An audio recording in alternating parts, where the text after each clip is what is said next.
Morning friend, आज से हम लोग एक नई सीरीज चालू कर रहे हैं जिसका नाम है करो मन की बात विद बाप। और इस सीरीज का मोटो ये है कि आप और मैं एक दूसरे से बात कर सकें। तो हम आज बात करेंगे संघर्ष करने वालों की कभी हार नहीं होती, लेकिन मैं कहता हूँ सही दिशा में अगर हम लोग संघर्ष करें तो उसकी कभी हार नहीं होगी।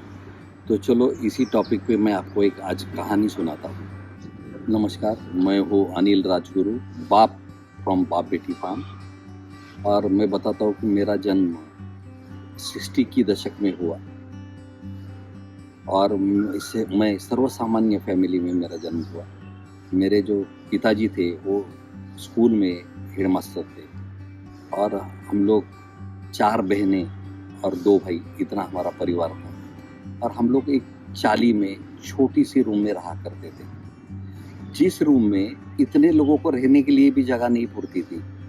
तो देखो, हम लोग सब बाहर आंगन में आकाश के पास देखते हमेशा सो जाया करते थे। और आपको बताता हूँ मैं कि इस पिताजी की जो तनख्वाह थी वो ज़माने में बहुत कम थी, जिससे हम लोग कैसे वैसे गुजारा करते थे।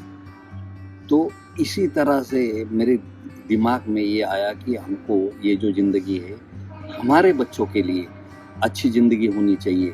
ये दिमाग में ख्याल बैठ के मैं 10th पास करके जब कॉलेज गया, अपने पापा से पैसे मांगे तो उन्होंने जवाब दिया कि मैं इन बच्चों को खिलाऊं या आपकी ट्यूशन के पैसे भरूं।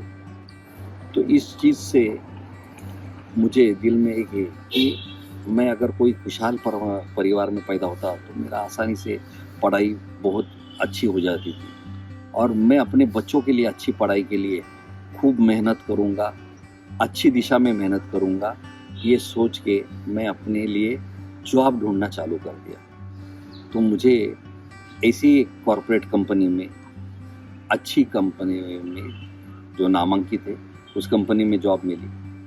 सुबह 6:30 बजे मैं कंपनी के लिए फर्स्ट शिफ्ट में चला जाता था और रात को 11:30 बजे आता था। वहाँ पे 2 शिफ्ट मैं करता था। एक शिफ्ट मुझे उसका सिंगल पगार मिलता था और दूसरी शिफ्ट का डबल पगार मिलता था। तो इसमें एक पगार में मेरे फैमिली का खर्चा हो जाता था और जो बचे पैसे थोड़े जमा करके कुछ आमदनी हम लोगों ने जमा कर दी। उसके बाद आपको बताता हूँ मैं, यही मेरा लाइफस्टाइल कम से कम आपको बताता हूँ 30 साल रहा।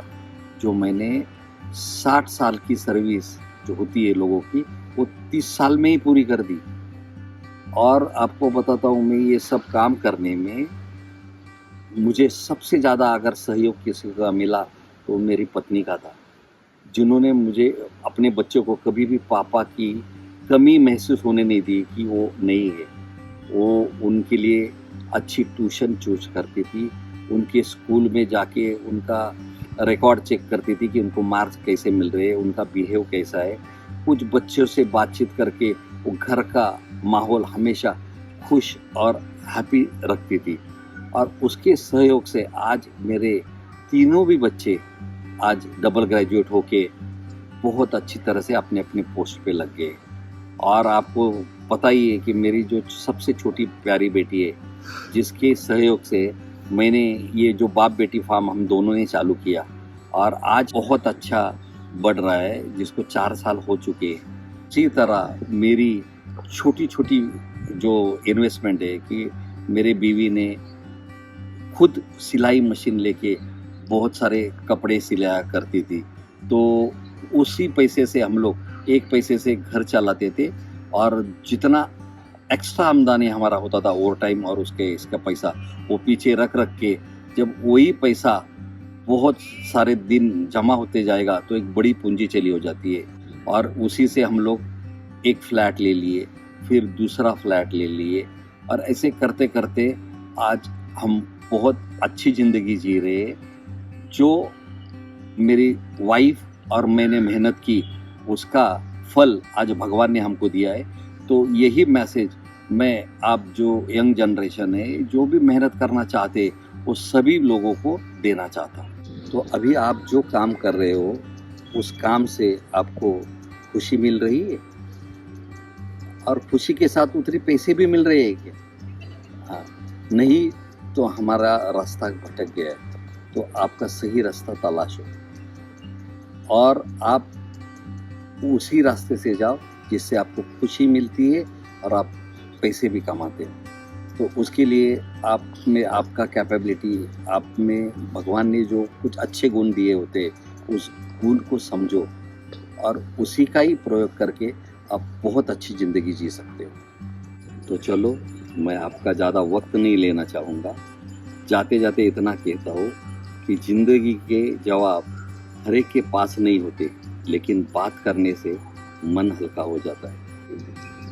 ये एपिसोड यही ख़त्म करते हैं और अगले एपिसोड में मिलेंगे और करेंगे आप और हम मन की बात। Thank you. शब्बा खैर।